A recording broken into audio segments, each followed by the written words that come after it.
I'm currently training to run 250 kilometres from right here, our office in Edinburgh, all the way to the top of Ben Nevis, the highest mountain in the UK. And the question on your mind and ultimately mine is why? Just so you know what to expect from the rest of the video, I'm doing this to discover a better version of myself. And I know that that's going to be the case, whatever the outcome, because I've been through enough iterations of big, hairy, scary, intimidating challenges in the past. This just so happens to be the biggest one yet. This channel, in essence, is about challenging myself across a variety of disciplines in the hope that you might be inspired to do the same. And the reason why that is so important to me requires us to rewind a little bit. From 2014 to 2016, I was at university, and throughout that period, I have been retrospectively diagnosed as depressed. And I say retrospectively because when I arrived at university, I had a very clear sense of success and masculinity and who I was as a person. And all of those things misaligned with the concept of mental health or depression. If you'd asked me up until 2016, was mental health or depression even a real thing, I would have laughed you out of the room. I would have said it was an excuse for people to avoid responsibility, it's pathetic, it's weak, it's a way of avoiding things. And then it became overwhelmingly real for me, to the point where in May of 2016, I attempted suicide. And what scares me to this day is that I didn't leave a note, I didn't leave a message. I came around and the first feeling was one of anger at the fact that the one initiative I'd taken to change my situation had failed. And the perception of failure that I'd had for myself for the past 18 months for feeling the way that I did and keeping it all to myself out of fear of being judged was just turned up to 100 because the one action that I'd taken, practically speaking, in a morbid sort of way, had fallen short. And the fact that I found myself in that situation through stubbornness and a warped sense of success, masculinity, and who I was and what I was capable of as a person is a huge driving factor for everything that I do from that point onwards. I have a second chance at life. I am horrified that I didn't leave behind any communications for friends or family that I was fortunate to have access to. And at the core of all of this, throughout the period of 2014 to 2016 was a sense of guilt that I was fortunate enough to have a roof over my head. I was fortunate enough to have friends and family that cared about me, but I chose to push away because I didn't want them to know that I was suffering and struggling and feeling the way that I was. And I almost, just like that, would never have experienced any of the things that I've experienced since then. And that's horrifying to me, because I can't now, with a rational mind, comprehend how I found myself in that situation.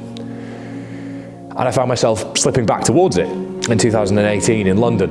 And there was a part of me, whether through societal conditioning or just that warped sense of success and masculinity that I had in my sort of earlier years coming back to haunt me, I kind of just told myself to man up and get on with it. But I actually took a second, closed my laptop, and decided that whilst sat in this coffee shop here in London, that I was going to make a change. And that's where I committed to my first November fundraising campaign, where I attempted to squat 500,000 kilos in 24 hours and have made the rest of it up as I go along.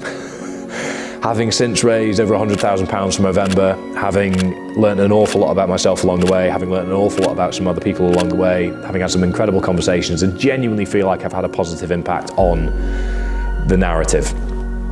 So a huge reason as to why I take on big, intimidating challenges and steps out into the unknown in terms of what I'm capable of, like this event, is because I can. And I almost, through choice, through stubbornness, through a lack of awareness, and through a warped perception of a few things, couldn't. And what I've learned over the years through continually stepping out into the unknown and leaning into the fear of big events and sticking my neck out a little bit in terms of, oh, do I think I'm capable of this, is a level of value and self-development that I would never have even believed existed. I am much better off for it. I will be much better off for it after this 250 kilometers, whatever the outcome. The process alone has made me better. And it's important to give that context as to why I am staring down the barrel of a 250 kilometer single stage ultramarathon. So against that context, it's important to highlight that I'm in no way dependent on these big crazy challenges for my own mental health. It's more a self-development tool that I'm very in tune with as to where I see the value, where I see the drawbacks, and how I apply these things. But ultimately, this event scares me.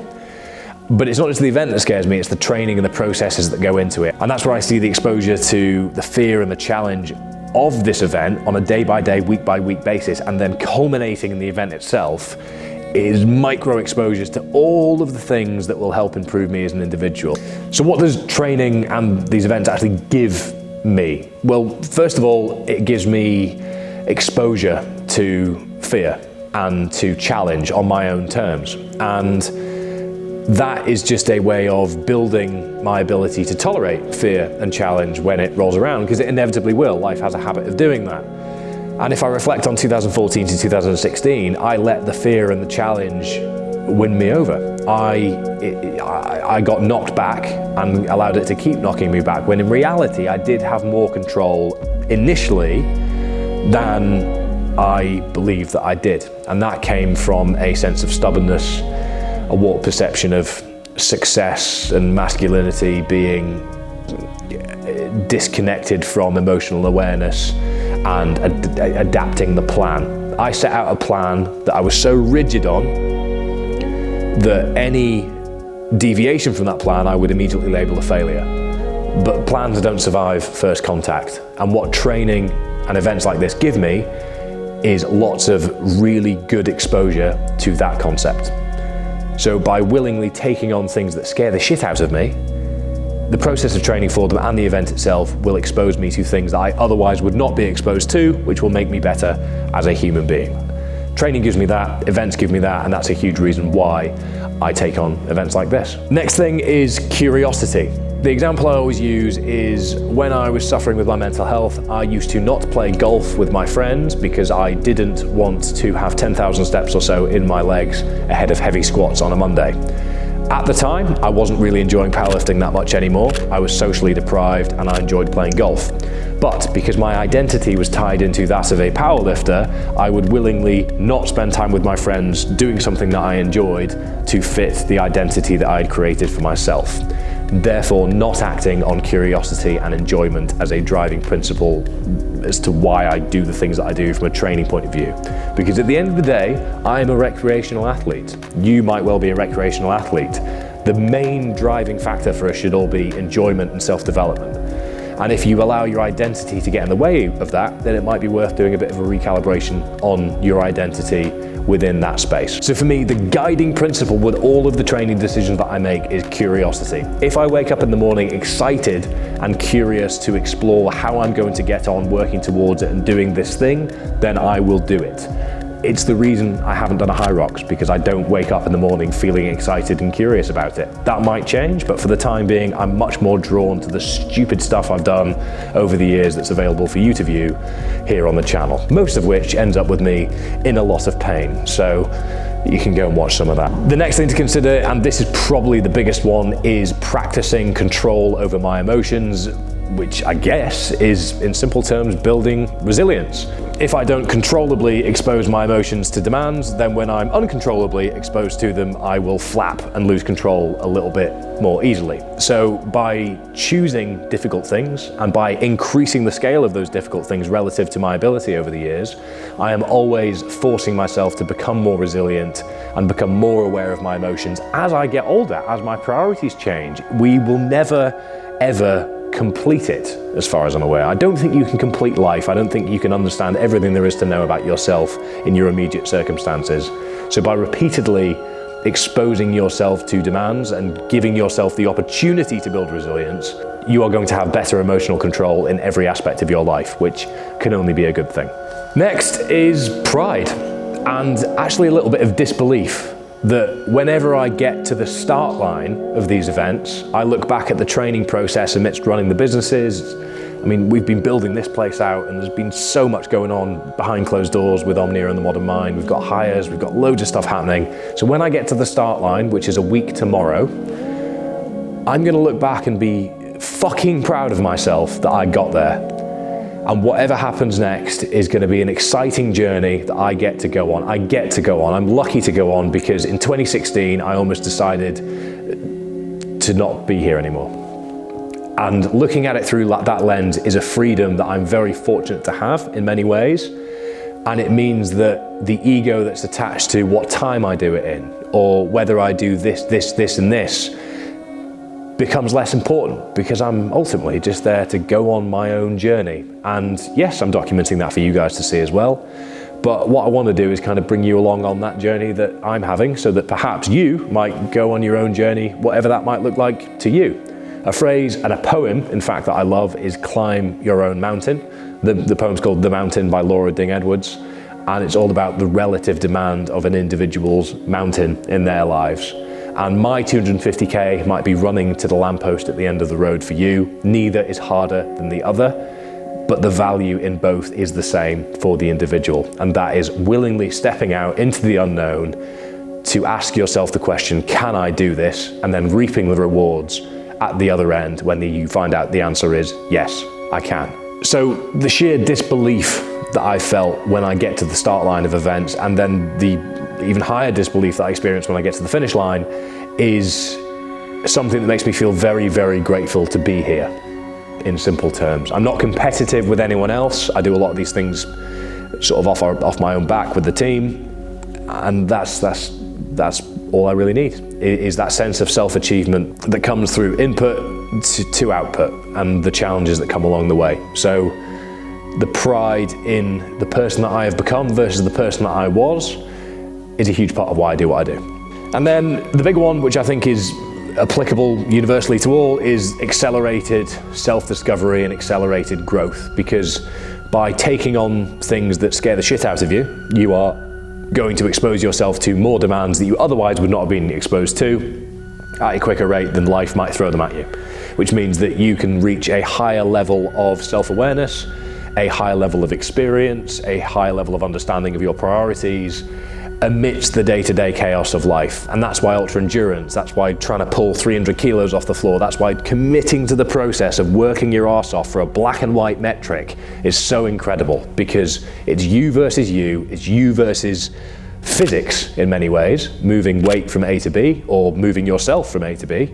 And there are so many variables at play that you navigating those variables over the training process, that is where the value lies.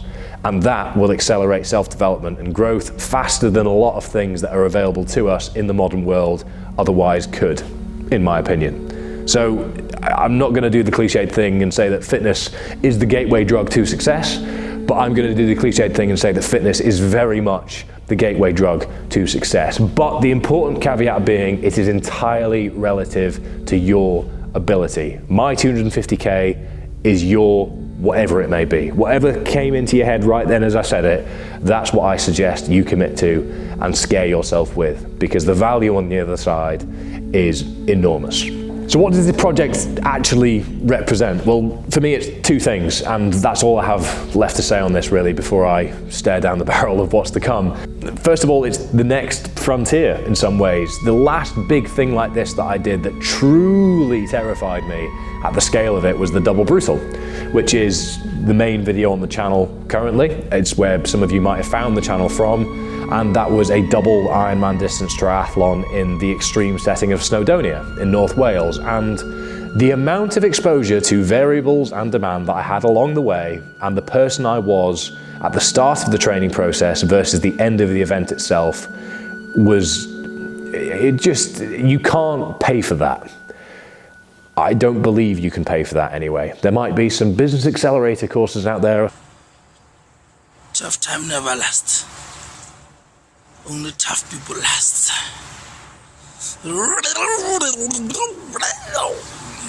Development accelerator courses out there that might say otherwise on their landing page, but I genuinely don't think I could have learned the lessons individually in terms of my relationships, in terms of my businesses, in terms of my athletic ability, in terms of my priorities, in terms of what I want my future to look like, without having committed to that training process and figured it out as I went along, and then enjoyed the journey of the start line onwards. A lot went wrong on the day, and for that I am ultimately grateful, but that feeling of dread and terror that goes with how the hell am I going to get through this is something I'm familiar with, but this time it's just a little bit higher, because 250k on my feet in one go, I'm gonna go out at this point and say is worse than 473k as a triathlon, perhaps. So this is the next frontier for me.